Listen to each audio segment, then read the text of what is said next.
بلغ العلا بكماله كشف الدجى بجماله. بسم اللہ الرحمن الرحیم. ناظرین محترم، محرم الحرام کے حوالے سے ایک مجرب لیکن مجرب کے ساتھ اجتہادی عمل میں آپ حضرات کو بتلانا چاہ رہا ہوں. یہ عمل میں پورے وثوق سے کہہ سکتا ہوں، یعنی جس طریقے سے میں آپ کو بتلا رہا ہوں یہ آپ کو نہ تو کسی کتاب میں ملے گا اور نہ ہی آپ کو کسی عالم یا عامل سے سننے کو ملے گا، چونکہ یہ ابھی اللہ تعالیٰ نے ایک چیز ابھی دل میں ڈالی کہ یہ عمل اگر اس طرح سے کیا جائے تو بہت فائدہ ہوگا، لیکن محرم میں کیا جائے. محرم کی بات کا عام طریقہ ہے، وہ ہماری کتاب میں بھی ہے اور غالباً وہ ہم نے اپنی ویڈیوز میں بھی آپ کو بتلا دیا ہوا ہے. لیکن جو ابھی جس طرح میں نے کہا نا کہ اجتہادی طریقہ جو اللہ نے دل میں ڈالا ہے وہ صرف محرم میں ہی کرنے کا فائدہ ہے، اس لیے اس کو آپ نے محرم ہی میں کرنا ہے اور محرم کے پہلے جمعے سے یہ عمل شروع کر دینا ہے. یہ 7 دن کا عمل ہے اور یہ شروع جمعۃ المبارک سے ہوتا ہے اور یہ آپ یعنی کہ پہلے جمعے سے شروع کریں گے. جو پہلے جمعہ آپ آئے گا انشاءاللہ اس کا محرم الحرام کا، اس سے آپ شروع کریں گے. طریقہ کار یہ ہے کہ قرآن پاک کو 7 منزلوں میں پڑھنا ہے. اس طرح سے قرآن پاک کے 30 پارے ہیں اور 114 سورتیں ہیں، 540 رکوع ہیں، 6666 آیات ہیں. اسی طرح سے ایک تقسیم جو ہے وہ قرآن پاک کی وہ منزلوں کی بھی ہے.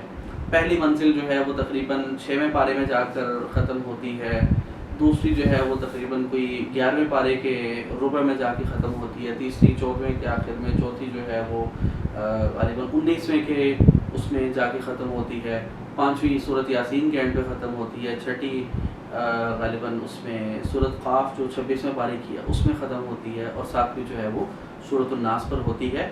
تو اس طریقے سے 7 منزلیں جو ہیں یہ قرآن پاک کی ہیں. تو ان کا ایک عمل ہمارا بڑا مجرب بھی ہے اور بڑا مؤثر بھی ہے. تو اس میں جو اجتہادی طریقہ ہے، جو آپ نے یعنی کہ نئی چیز جو میں نے بتانی ہے اور آپ نے وہ کرنی ہے، وہ یہ ہے کہ آپ روز کی ایک منزل پڑھیں گے. اس کا ٹائم فجر سے لے کے عصر سے پہلے تک، یعنی فجر سے عصر کے درمیان میں آپ نے وہ منزل کی جو تلاوت ہے وہ پوری کرنی ہے. جس طرح میں نے وہ بتائی ہے نا منزل کی، وہ قرآن پاک میں ہر صفحے کے نیچے منزل کا وہ نمبر لکھا ہوتا ہے، وہاں پہ آپ نے دیکھ لینا کہ آپ کی منزل کہاں پر ختم ہو رہی ہے. زبانی بھی میں آپ کو بتلا چکا ہوں. تو تلاوت کر کے سب سے پہلے آپ نے شہدائے کربلا کو اس کی تلاوت اور یہ جو آپ نے آج منزل پڑھی ہوگی وہ آپ نے اصالہ ثواب کرنی ہے. اس کے بعد جو بھی آپ کی حاجت اٹکی ہوئی وہ اللہ تعالیٰ کے سامنے رکھنی ہے. اگر آپ ان دنوں میں یہ عمل کرتے ہیں اور اس طریقے سے پہلے شہدائے کربلا کی ارواح کو، ان کی ارواح مقدسہ کو آپ اصالہ ثواب کرتے ہیں اور اس کے بعد اپنی حاجت اللہ سے مانگتے ہیں تو انشاءاللہ تعالی اس عمل کی تاثیر 100 گنا بڑھ جائے گی. یہ میں آپ کو پورے یقین سے، پورے وثوق سے کہہ رہا ہوں. تو یہ عمل ویسے تو آپ پورا سال کر سکتے ہیں، سمپل آپ پڑھیں اور یعنی کہ اپنی کوئی بھی حاجت ہو اللہ کے سامنے رکھ دیں. طریقہ پورے سال میں یہی ہوگا جب بھی کریں. جمعہ والے دن پہلی منزل، ہفتے کو دوسری، اتوار کو تیسری، پیر کو چوتھی، منگل کو 5ویں، بدھ کو 6ٹھی اور جمعرات کو 7ویں. یہ طریقہ یاد رکھیے کہ جمعے کو شروع کر کے جمعرات کو قرآن پاک مکمل کرنا ہے. روز کی ایک منزل پڑھیں گے تو 7 دن میں پورا قرآن پاک آپ کا مکمل ہوگا.